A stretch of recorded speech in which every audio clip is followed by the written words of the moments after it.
네 분 이상에게 서로 인사하겠습니다. 메리 크리스마스. 네, 메리 크리스마스. 네, 메리 크리스마스.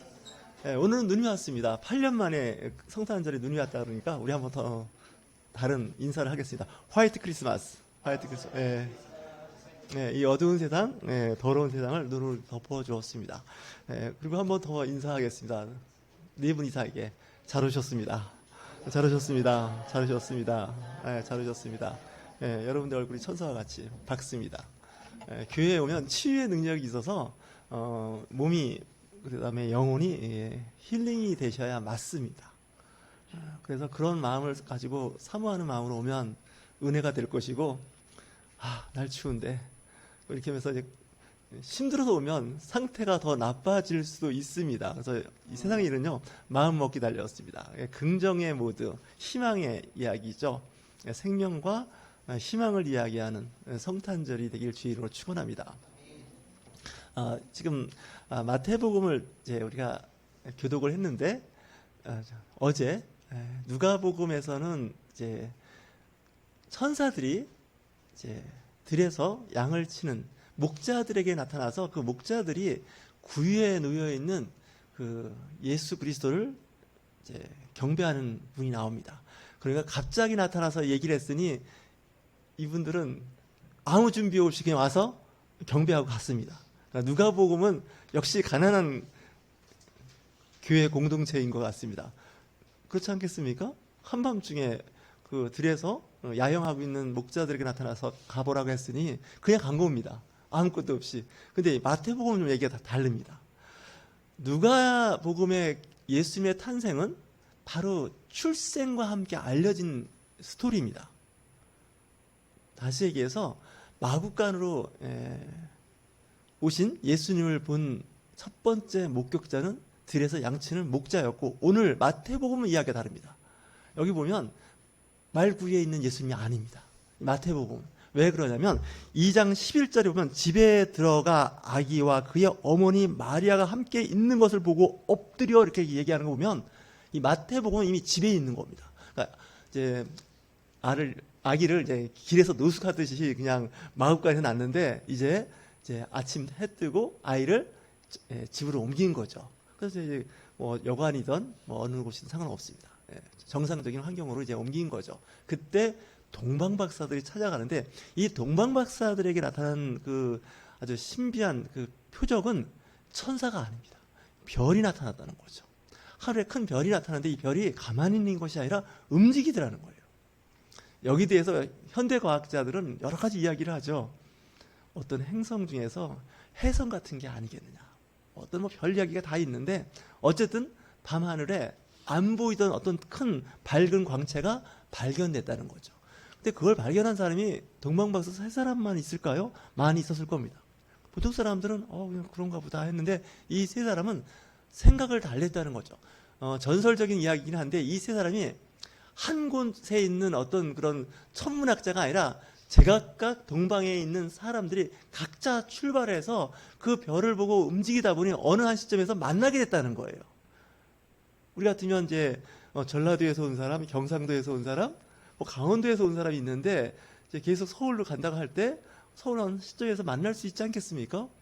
그러다 보니까 나도 그 별을 봤는데 그 별이 움직이는 거 보니까 내 상식과 공부해온 그 지식, 전통에 의하면 아마 세상에 큰 위대한 왕이 태어나는 것이다. 이렇게 이제 알고 있었던 거죠. 잘은 모르겠지만 그 당시 이제 300년 전에 알렉산더 대왕이 그리스에서 왕으로 통치하던 그때 아마 그때도 그런 게 있지 않았을까? 한 큰 영웅이 나타나면 하늘에 큰 징조가 있다고 그 당시 사람들은 생각을 했던 것 같습니다. 어쨌든 모이다가 이제 여러 가지 서로 교제하고 오면서 보니까 이 예루살렘으로 향하고 있는 거예요. 그 별이. 예루살렘에 들어가면 그때나 지금이나 외국에 들어가려면 비자라는 게 있잖아요. 입국 허가라는 게 있습니다. 그러니까 입국 허가를 하는데 이 세 사람은 보통 사람은 아니었던 것 같아요. 아주 굉장한 위대했던 사람들 같아요. 그러니까 왕을 접견할 수가 있습니다. 여러분들 외국에서 왔다고 해서 그 나라 대통령이나 수상이나 왕을 접견할 수 있을까요? 안 됩니다. 안 만나줍니다. 일단. 그만큼 이 동방박사는 역량이 있는 사람이라고 저는 그런 생각이 듭니다. 그러니까 왕을 만날 수 있는데 그 통치권 안에 있는 곳이 헤롯, 유대인의 그 분봉한 헤롯 왕을 찾아갑니다. 그리고 분명히 이곳으로 별이 움직였으니 이곳에 큰 위대한 어떤 아기가, 왕의 아기가 아니면 귀족의 아이가 태어났을 것이다라는 상상을 했을 겁니다. 그랬더니 헤롯 왕은 이제 나이가 많았던 것 같습니다. 얼마 있다 죽었으니까 아기 안 낳았습니다. 아들은 고사하고 손자도 없습니다. 딸도 없습니다. 나 안 낳았는데? 근데 동방박사는 분명히 이와 같은 징조에는 위대한 인물이 태어날 것이다 라고, 동화 같은 이야기죠. 근데 헤롯 왕은 그렇게 생각을 안 하는 겁니다. 이거 분명히 아니다. 그리고 이 헤롯 왕은 그 당시 어떤 상태였냐면 정상적인 방법으로 왕이 된 사람이 아닙니다. 그러니까 늘 불안한 거예요. 그리고 새로운 왕이 태어났다는 것은 경쟁자라는 거예요. 분명히 내 아들, 내 손자, 그 누군가에 의해서 왕이 세워져야 되는데 내 혈족, 친인척에서는 그런 아이가 없는 거예요. 그러니까 당황스러운 거죠. 근데 이 왕들은 항상 가면을 쓰고 있지 않습니까? 이 통치자들은 가면을 쓰고 있습니다. 가면을 하나만 쓰고 있으면 괜찮은데 하도 여러 개를 쓰고 있어서 진면목을 알 수가 없어요. 근데 말이 너무 그럴듯하지 않겠습니까? 비자, 입국 허가를 맡은 그 외국의 위대한 학자입니다. 그 당시는. 지금 보면 뭐 점성가다 이렇게 생각하지만 그 점성가 이상의 그 많은 지식을, 그 다음에 요즘에는 아주 위대한 석학입니다. 그랬을 때 이야기를 듣고 보니까 그래요? 위대한 인물이 태어난다고요? 그래서 그 당시 최고 엘리트 지식인을 모읍니다. 당시에 대제사장 가야바와 이런 위대한, 요즘 같으면 교단의 총회장급 되는 그런 위대한 그런 목회자, 지도자를 부릅니다.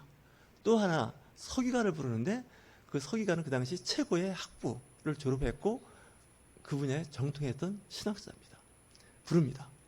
왕이니까 틀림없이 자문위원도 있고요, 고문도 있고요, 뭐 다양한 그런 위원들이 있었을 겁니다. 다 집합을 합니다. 지금 동방에서 세 사람이 왔는데 각각 출발해서 왔는데 이날에 위대한 인물이 태어났다. 그러면 그 위대한 인물이 이 예루살렘은 아닌 것 같다. 그러면 어디냐? 했더니 그 대제사장 사두개파입니다. 그리고 서기관 바리새파입니다. 그 당시 최고의 종단의 지도자 두 그룹을 모아서 이야기를 들어보니 지금 오늘 말씀을 교독한 거죠. 유대 베들레헴이니 이는 선지자로 이렇게 기록된 바 유대 땅의 베들레헴이라는 거죠. 이 베들레헴은 떡집이라는 뜻입니다. 우리말로 해석을 하면, 그러면서 유대 땅 예루살렘아 너는 유대 고을 중에서 가장 작지 아니하도다. 작습니다. 사실은 우리 같으면 면 단위 정도, 아주 작은 그런 동네인데 그곳에서 태어난 그 메시아를 볼 때는 그 동네는 보통 동네가 아니라는 거죠. 행정구역이나 인구수나 경제 규모를 봤을 땐 별 볼 일 없다는 거죠. 예를 들어서 요즘에 김포가 핫하게 뜨는 것 중에 하나가 서울시 편입 아닙니까? 우리가 볼 때는 김포가 어떻게 생각할지 모르지만 이 경기도에서 볼 때는 김포시의 입지가 그렇게 좋지는 않습니다. 제가 봐도 그렇습니다. 김포보다도 그 이웃에 있는 뭐 부천도 있고요, 그죠? 그리고 이제 북쪽으로는 파주나 일산, 고양, 여기가 훨씬 더 핫한 그런 큰 도시입니다. 근데 만약에 김포가 서울로 편입이 되면 서울특별시, 그죠? 예.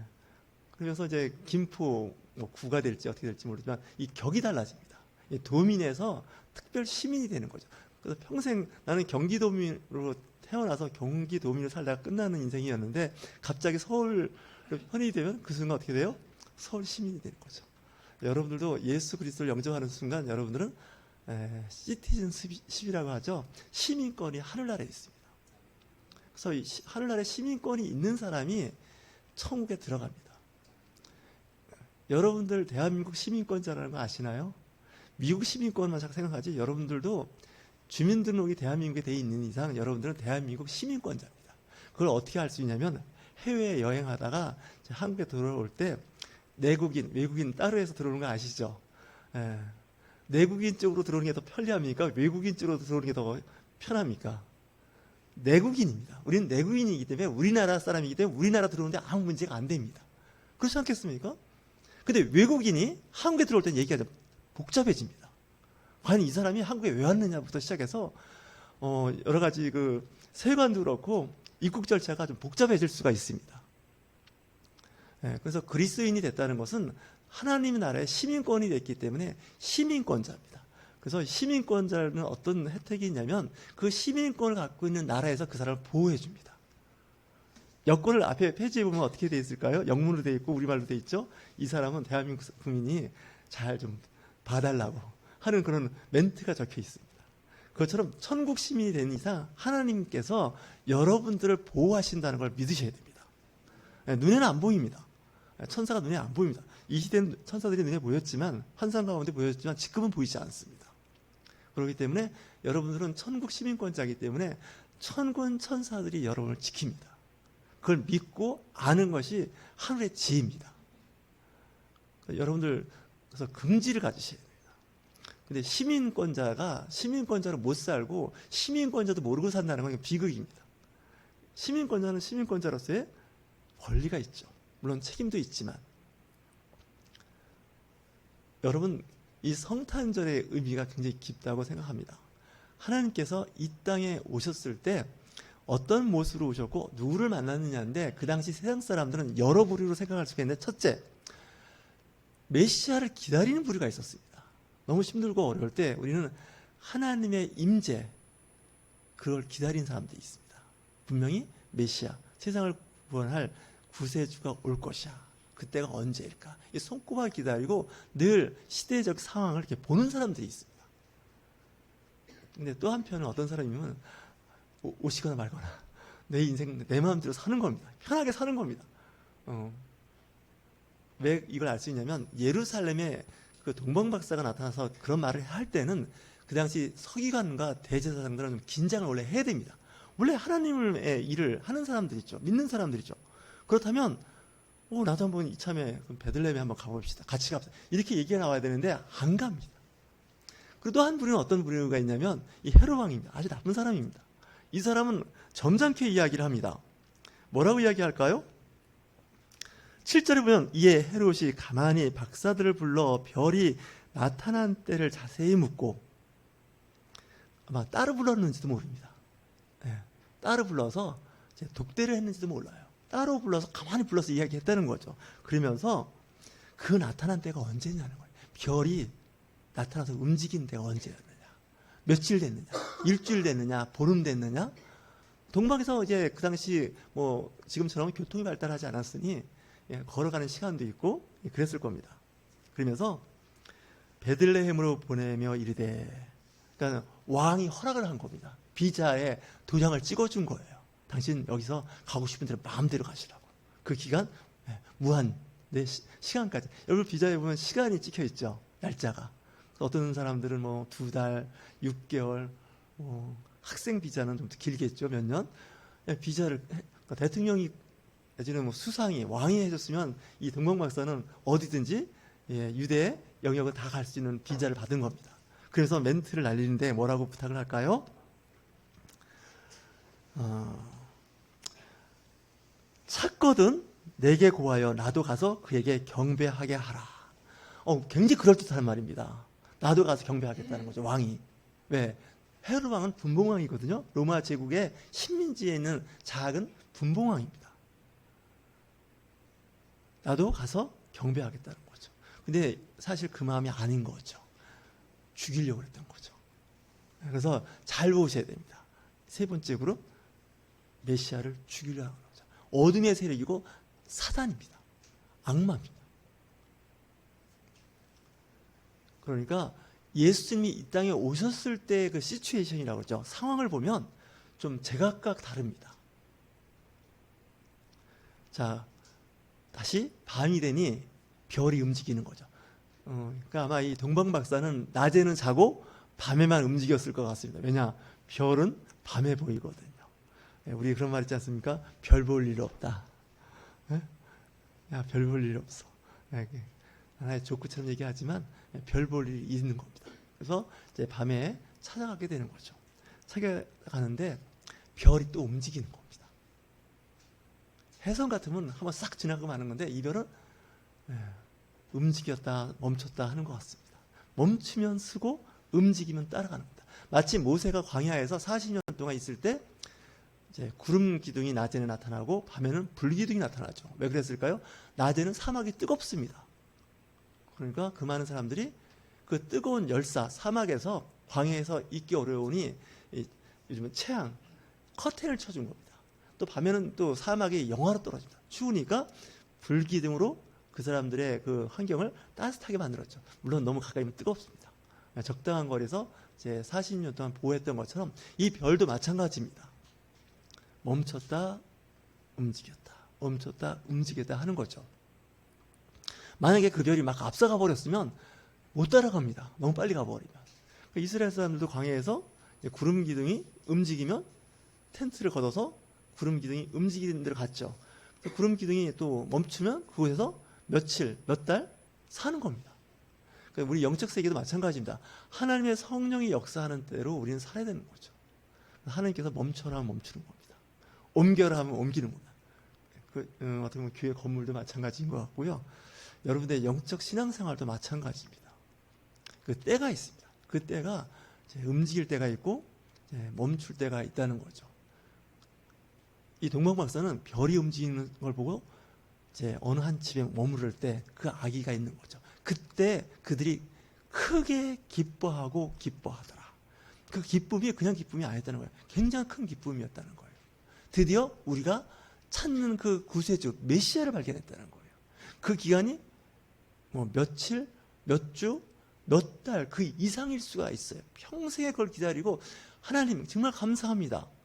내 평생에 구세주를 만날 수 있는 기회를 주시다니. 저는 원래 과학자입니다. 과학자들은 항상 뭔가 새로운 것을 찾고 발견하고 그 원리를 그래서 그걸 공식화하거나 표를 만드는 거 이거가 굉장히 그 평생의 그 수건 사업이 될 수도 있는데 그게 완성될 때 오는 그 성취감이 있습니다. 그걸 행복이라고 그러죠. 평범한 데서 행복도 있지만 내가 바라고 노력하고 뭔가 성취하는 데서 그 성취했을 때 오는 그 기쁨이란 게 있습니다. 쉽게 얘기하면 집 없이 시작한 월세에서 시작한 단칸방에서 시작한 부부가 집 한 채를 마련하고 싶을 때 집을 한 채 마련했을 때 오는 그 기쁨 크게 기뻐하고 기뻐하더라.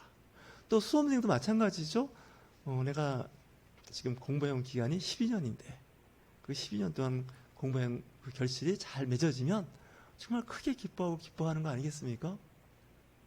나 같은 사람이 결혼도 못하고 혼자 살 줄 알았더니 결혼해서 또 아들, 딸 못 낳고 살 줄 알았더니 아들, 딸도 낳고 살고 이렇게 다 기쁨이거든요. 그 기쁨을 발견하는 사람이 있고요. 그걸 그냥 평범하게 생각하는 사람들이 있는데 그걸 발견해서 이렇게 기쁨으로 생각하면 상당히 기쁩니다. 이 동방박사는 평생에 내가 별을 보면서 천문학을 연구했는데 어느 날 큰 별을 발견했다는 거 굉장한 은혜죠. 지금도 그 천문학 그 동아리가 있습니다. 대학이나 그런 어떤 모임이 있는데 그 사람들은 천체 만환경을 가지고 별을 보면서 새로운 별을 발견하는 걸 그렇게 기뻐하더라고요. 심지어는 그 별자리 내지는 그 별을 자기가 이름을 붙이더라고요. 자기가 발견했다는 거예요. 굉장히 기쁘지 않습니까? 네. 내년에 형편이 되시면 천체 만환경 하나 사세요. 요즘에 그다지 안 비쌉니다. 중국산도 있는데 크게 안 비싸요. 일반인들 그 동호인들끼리 찍은 사진이 미국 나사에서 찍은 거와 별반 차이가 없을 정도로 잘 찍은 사진이 제가 요즘에 그 파주에 있는 교화 아트 센터에 갔더니 전시를 했더라고요. 이거는 보통 인터넷에서나 볼 수 있는 그런 사진인데 개인들이 찍어서 했는데 정말 잘 찍었습니다. 그러니까 천체만환경이 무슨 천문대나 있는 게 아니라 일반인들도 쉽게 구입할 수 있고 여러분들 스마트폰으로도 달 표면에 분화구를 찍을 수 있습니다. 저도 찍고 있습니다. 그만큼 이제 어떤 취미나 전문 영역에 새로운 그 길들이 열리고 있는데 평생에 별 하나 발견하는 거죠. 이 동방박사가 발견한 이 별은 세 사람이었는지도 모르고 그 이상이었는지도 모릅니다. 전설에 의하면 4명이었다고 하는 이야기도 있는데 어쨌거나 기뻐했는데 그 별이 아기 예수 그리스도가 태어난 그 집에 임하더라는 거죠. 그러니까 자기는 별을 발견해서 좋았고 또 하나는 그 별이 전하는 메시지가 있는 거죠. 그 메시지가 뭐냐? 구세주 탄생을 알리는. 그리고 이 아이를 보고 경배했다는 건요, 평생의 큰 영광이었다는 거예요. 어르신들이 가끔 그러죠. 야, 결혼해서 손주만 안아보자. 뭐 이런 얘기 하시죠. 그런 얘기 못 들어보셨습니까? 너무나 당연하게 사셨습니까? 정말입니다. 여러분들 그 당연한 걸 아무렇지도 않게 생활하는 것 같은 분들 계시는데 어떤 분들은 4대 독자, 5대 독자들은요, 이 얘기가 다릅니다. 결혼해서 아들 하나 낳아달라는 거. 이거면 대단한 거죠. 제가 늘 사석에서 하는 말이 있습니다. 아기를 낳은 자매들한테 하는 말이 있습니다. 여자에게는 아기는 권력이다. 믿습니까? 권력입니다. 아들이든 딸이든 상관없이 권력입니다. 근데 우리는 그 은혜를 모르는 거죠. 은혜죠, 우리 쪽에서 얘기하면. 은혜입니다. 당연히 결혼했으니 아이를 낳는다. 이걸 당연한 걸, 행복을 너무 이렇게 일반화시키면 인생이 재미가 없습니다. 특별한 거 아닙니까? 그러니까 이 동방 박사는 자기들이 준비해온 예물이 있었습니다. 이 별이 움직일 때, 그리고 이 별이 나타났을 때는 분명히 이 세상을 구원할 구세주가 이 땅에 온다는 걸 생각해서 이 땅에서 가장 귀한 것들이 있었습니다. 황금입니다. 황금은 옛날이나 지금이나 황금성이 있는 금속입니다. 귀금속이라고 그러죠. 그리고 또 한 사람은 유향입니다. 향유라고도 할 수 있는 거죠. 향기로운 그 어떤 요즘 가장 값비싼, 요즘 프랑스라고 합니까? 샤넬 뭐 그런 거 있는지도 모르겠습니다. 또 하나는 뭘까? 모략입니다. 지금은 황금 외에 나머지는 별 관심이 없죠. 향유나 모략에 관심이 없는데 그 당시는 최고의 그 어떻게 보면 귀중품이었죠. 작고 휴대하기 좋은 거죠. 그리고 언제든지 필요하면 돈으로 바꿀 수 있는 그런 것을 이 동방 박사들은 준비해온 거죠. 그러니까 분명히 위대한 인물이 태어났을 텐데 그 위대한 인물을 위한 최소한의 내가 갖출 수 있는 예의였다는 거죠. 이게 귀한 겁니다. 잘못하면 이 성탄절 감사원금 내라는 모양이 될 것 같아서 내가 말하기 좀 불편한데 오해하시면 안 됩니다. 그렇지 않습니까? 이 동방 박사는 저는 천국에 갔을 거라 생각을 합니다. 왜 그럴까요? 예수님으로부터 전해 들은 건 없을 수도 있습니다. 평생. 그렇지 않습니까? 아기 예수 보고 자란 건. 근데 믿었다는 거예요. 아기 예수가 이 땅에 오심을 믿었다는 거예요. 그가 구세주라는 걸 믿었다는 거예요. 그 믿음이 그를 구원에 이르게 하는 거예요. 우리는 성경을 많이 알고 기도 많이 하고 하는 건 많이 하고 다 좋습니다. 이건 좀 중요하죠. 하지만 더 중요한 건 내가 예수를 나의 구세주로 믿는다는 그 믿음입니다. 그가 이제 그 예물을 드리고 그들은 각각 자기의 나라로 떠나갑니다. 떠나갔지만 저는 그가 구원에 이르렀다는 거죠. 마치 예수님의 십자가의 오른편에 있던 그 강도 보십시오. 그는 말씀대로 안 사는 사람입니다. 강도 짓을 해서 그 당시에 흉악범으로서 처형당하는 것이 십자가의 처형입니다. 근데 그 십자가 처형당할 때 예수님한테 뭐라고 얘기할까요? 내 영혼을 부탁한다는 거예요. 그 뭐예요? 그가 구세주라는 걸 믿는다는 거예요. 그 순간. 믿고 내 영혼을 부탁드려오니 내 영혼을 챙겨달라는 거 아닙니까? 이게 위대한 믿음인 거죠. 우리는 믿음이 아니니까 에브리데이 교회 나와서 중요하죠. 이것도 믿음이 하나 좋은 표시죠. 근데 이런 부분들인 거죠. 그래서 우리가 신앙과 믿음의 영역을 확장시키면요, 굉장히 크게 확장시킬 수 있어요. 단편적인 한 일면만 봐도 하나님의 성령의 역사하심을 우리는 알 수가 있다는 거죠. 하나님께서는 받으신다는 거죠. 그래서 이 황금과 유향과 모략이 그 자리를 나중에 피하게 됩니다. 왜냐하면 헤롯 왕이 죽이려고 하는 거예요. 정적이 되니까. 그럴 때 어떻게 해야 될까요? 천사가 밤에 나타나서 떠나라고 하죠. 밤에 떠납니다. 그 말 듣고 바로 떠나는 거죠. 왜? 여기 있으면 죽게 되니까요. 이집트로 갈 때 가난한 신혼부부가 돈이 있겠습니까? 황금과 유향과 모략이 그 헤롯 왕이 죽는 기간 동안 이집트에서 머무를 수 있는 소위 말하는 비자금이 되었다는 거예요. 그러니까 하나님께서는 메시아를 보낼 때 다 준비해서 보냅니다. 그냥 빈손으로 이렇게 하지 않습니다. 물론 악한 세력, 마귀들, 이 사탄도 그 일을 방해하려고 죽이려고 합니다. 그러니까 예수님이 이 땅에 오셨을 때 두 개의 큰 세력이 움직이는데 하나는 하늘의 천군 천사 하나님이 움직이고 있고 한쪽은 어둠의 세계 악마의 세계가 움직이고 있는 거예요. 악마의 세계는 어떨까요? 비상이 걸린 거예요. 가만두면 이 세상은 망하는 길로 가는 건데 이 구세주가 이 땅에 오심으로 인해서 사단의 그 전략에 큰 차질이 생긴 거예요. 그럼 어떻게 할까요? 메시아를 죽이는 거예요. 아기 예수를 그냥 일찍 죽여서 그 일을 못하게 하는 거죠. 근데 하나님이 그를 보호하시더라는 거죠. 천사들이 나타나는 거죠. 이집트 피하라는 거죠. 그때 언제까지? 헤롯 왕이 죽을 때까지. 그럼 그때까지 생활을 어떻게 하느냐? 동방 박사가 보낸 그 황금과 모략과 유황으로 생활할 수 있는 생활비를 대주더라는 거죠. 여러분 시집 가는 딸한테 빈몸으로 가라고 하는 부모 없습니다. 바리바리 싸줘서 있는 거 없는 거 보내지 않겠습니까? 하나님도 마찬가지예요. 여러분들 이 땅에 보내셨을 때 빈손은 안 보내십니다. 나 가난한데 없는데 안 그렇습니다. 자세히 보시면 이거저거 챙겨서 신앙생활 하시고 믿음생활 유지하는데 다 챙겨주십니다. 영적인 눈을 잘 뜨고 보시면 뭔가 보입니다. 우리는 너무 근심 걱정에 쌓여서 그걸 못 보고 있는지도 모릅니다. 성탄절의 의미, 성육시한 사건에 대해서 여러분 의미 부여를 잘 하셔야 됩니다. 이 성탄절이 없으면 뭐가 없는지 아십니까? 부활절이 없습니다. 그렇지 않습니까? 예수님이 안 오셨으면 십자가의 사건도 없습니다. 계속 우리는 구약에 율법 생활밖에 못하고 그건 우리한테 기회가 주어진 율법이 아닙니다. 유대인들한테 해당되는 겁니다. 유대인들만 구원에 이르는 겁니다. 예수 그리스도가 오심으로 만민에게 복음이 전파된다고 얘기했죠. 그 만민에게 복음이 전파되는 것에 대해서 좋아하고 기다리는 이방에 동방박사가 있는가 하면 갈릴리에 있는 그리고 또 예루살렘에 있는 종교 지도자와 왕들은 그걸 원하지 않았다는 거죠. 잘 보셔야 됩니다. 그리스도인인데 그리스도 오심을 싫어하거나 심지어는 방해하는 그룹이 교회 안에 있다는 거죠. 딴에는 대제사장이요 서기관입니다. 신학대학 교수가 될 수도 있고 종교계의 큰 인물일 수 있는데 그들은 예수 그리스도에 오시는 거에 별로 관심이 없는 거죠.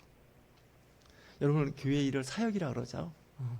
내가 믿음 생활하는 것도 귀하죠. 근데 그 믿음의 사역에 성령 하나님이 빠진 거예요.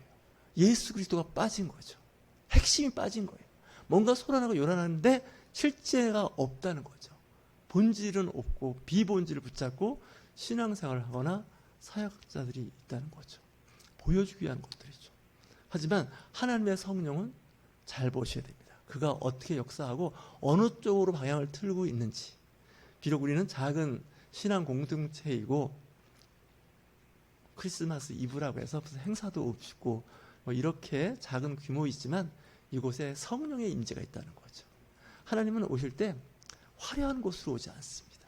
귀족과 왕족이 있는 곳으로 오지 않았습니다. 낮고 천한 곳으로. 그리고 사람들한테 알려지지도 않는 거예요. 알려졌는데도 불구하고 그 사람들은 움직이지 않더라는 거죠. 정말 영적인 눈이 띄어지고 귀가 열려서 믿음 생활 잘 하시는 예수 그리스도를 영접하시는 저와 여러분이 되실 주 이름으로 축원합니다.